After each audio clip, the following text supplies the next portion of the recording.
భద్రాద్రి రాముడి కొలువులో పాతుకుపోయిన కొంతమంది ఉద్యోగులకు స్థానచలనమే ఉండదు. వాళ్లకు ప్రమోషన్ల మీద ప్రమోషన్లు వచ్చినా వాళ్లను కదిలించరు. లాబియింగ్లో పేరు మోసిన వాళ్లకు బదిలీల మాటే వర్తించదు. కాంట్రాక్టు ఉద్యోగుల మీద పెత్తనం కూడా వాళ్లదే.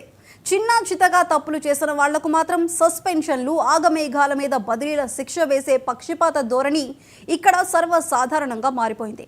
అయ్యవార్లకు ఈ బదిలీల నుంచి మినహాయింపు లేదు. ప్రత్యేక సందర్భాల్లో కాంట్రాక్టులు కూడా ఎప్పుడు ఆ ముగ్గురు నలుగురికేనా అని గొంతెత్తి అడగడానికి కూడా ఎవరికి ధైర్యం చాలదు.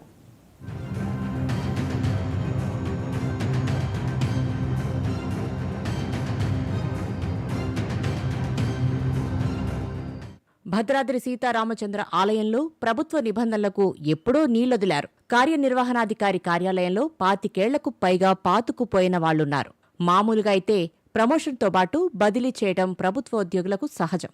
కానీ ఇక్కడ మాత్రం కొంతమందికి అలాంటి రూల్స్ ఏమీ వర్తించవు. ప్రమోషన్ దారి ప్రమోషన్దే, అక్కడే పాతుకుపోయే హక్కు కూడా వాళ్లదే.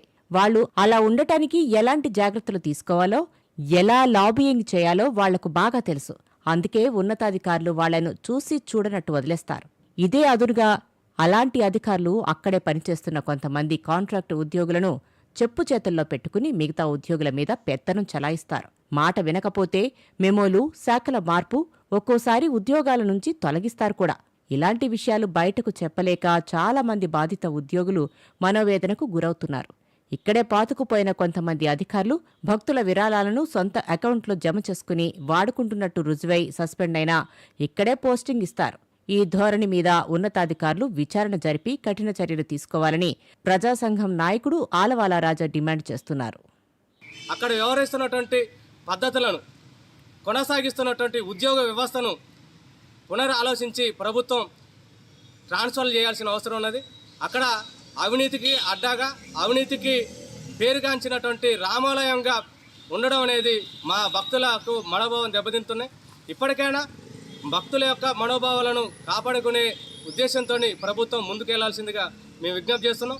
ఎందుకంటే ఈఓ గారు తనకిష్టమైనటువంటి వ్యక్తులతోని, తనకిష్టమైనటువంటి ఉద్యోగస్తులతోని కాంట్రాక్ట్ బేస్కు సంబంధించినటువంటి పనులో పెట్టే దాంట్లో కానీ, అక్కడ కాంట్రాక్టులుగా ఉన్నటువంటి కాంట్రాక్టు వ్యవస్థలు పనిచేస్తున్నటువంటి కార్మికులను కానీ చూసే పద్ధతిలో అనేక వివక్షతలు కనిపిస్తున్నాయి.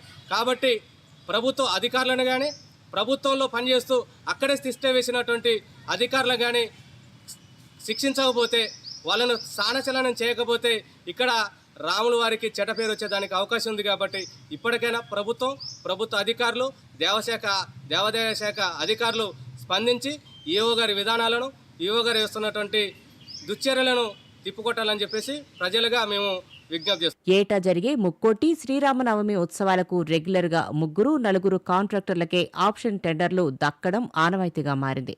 ఆలయ అధికారుల సహాయ సహకారాలు లేకుండా ఇదెలా సాధ్యమన్నది కూడా స్థానికుల ప్రశ్న. ఇలా రాముడి సొమ్ముకు రక్షణ కరువైతే రామభక్తుల మనోభావాలు దెబ్బతినవా అని అడుగుతున్నారు. ఆలయంలో సాగుతున్న వ్యవహారాల మీద, ఈవో తీరు మీద విచారణ జరపాలని డిమాండ్ చేస్తూ ఇప్పటికీ చర్యలు తీసుకోకపోవటాన్ని మానవ హక్కుల సంఘం నాయకుడు ప్రశ్నిస్తున్నారు. ఈవో గారు కూడా భద్రాచలం లోకల్లో ఉండే కొంతమంది ప్రముఖులను కూడా, అలాగే విలేకరులను కూడా గుర్తించడం లేదు. ప్రముఖులు వచ్చినా కూడా వారి ఎట్లా అంటే ఇప్పుడు జరిగే పద్ధతిని, ఆనవాయితీ ఉండే వాటిని విరుద్ధంగా మనం శ్రీరామనవమి అప్పుడు కూడా చూడొచ్చు, ఉగాది అప్పుడు కూడా చూడొచ్చు.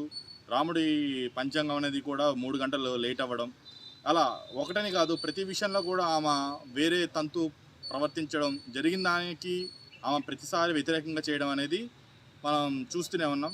దీని రామభక్తులకు కూడా ఇది ఒక మచ్చగా మిగిలిపోతుంది.